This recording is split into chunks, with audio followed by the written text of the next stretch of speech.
Hi everyone, today we're in my kitchen and you're going to learn how you can make paints out of flower petals. Let's go. Alright, so this is everything you'll need for this experiment. The first thing you'll need are flowers, because flowers provide the pigment that gives our paint its color. So I recommend getting lots of different colors of flowers, because then you can make lots of different colors of paints. For this experiment, I only had these yellow and red flowers, so I'm just making one color. The next thing you'll need is a solvent. The solvent is the liquid that we use to extract the pigment from the flower petals. The goal is to get the pigment to dissolve into the solvent. For this experiment, I'm using rubbing alcohol. Specifically, it's isopropyl alcohol at a 50% concentration. If you don't have rubbing alcohol, you can try using another solvent, like water. The next thing you'll need is a container. We'll use this to mix the solvent with the flower petals. I'm using this falcon tube. Traditionally, falcon tubes are used in centrifuges, but really you just need anything that has a tight lid that can be sealed. And finally, I have this little glass vial. This is just to store the paints in after we're done making them. The next thing you'll need are some safety gloves. These are just some disposable nitrile gloves that I picked up from the dollar store. And these are important because we want to protect our hands from the solvent. The next thing you'll need are some safety glasses. I know these are just sunglasses, but they do protect your eyes in case there's splashes or spills. And the last things you'll need are just a piece of paper and a paintbrush. And that's to use your paints once you're done making them. Now it's time to put on our safety gear. First things first, if you've got long hair, tie it up in a ponytail so that it's not going to get in your face or fall into any of your chemicals. The second thing you want to do is put on those safety goggles. And then finally, get those gloves on. And now we're ready to start our experiment.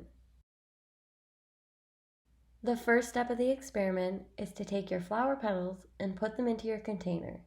So what I'm going to do is just unscrew my falcon tube and fill up the flowers to about the 30 milliliter mark. But before I can do that, I need to pluck the petals off of these flowers because I don't want any stems or the middle part here. I just want the flower petals. So I'm just going to keep plucking these petals off of the flowers until I have a big enough pile, and then I'm going to take the petals and stuff them into my falcon tube. And don't worry too much about exact measurements here. You just need enough flower petals to get a good amount of pigment so that your paint has a good color. Once all the flower petals are stuffed into the falcon tube, now I'm ready to add my solvent. Now before we use the solvent, I just want to highlight some of the dangers. Rubbing alcohol is flammable and poisonous, so be careful when you're using this solvent. You don't want to drink it, and if you spill it, you want to clean it up right away. The next step is to pour the solvent into the container so that it fully covers the flower petals. I'm going to hold my container in one hand and the rubbing alcohol in the other, and I'm going to pour the rubbing alcohol so that it completely covers all of the flower petals. Then I'm going to close my container and I'm going to make sure it's tightly sealed. I'm going to close my rubbing alcohol so that I don't spill any of it. And the next step is to shake. You want to shake this mixture for at least 10 minutes.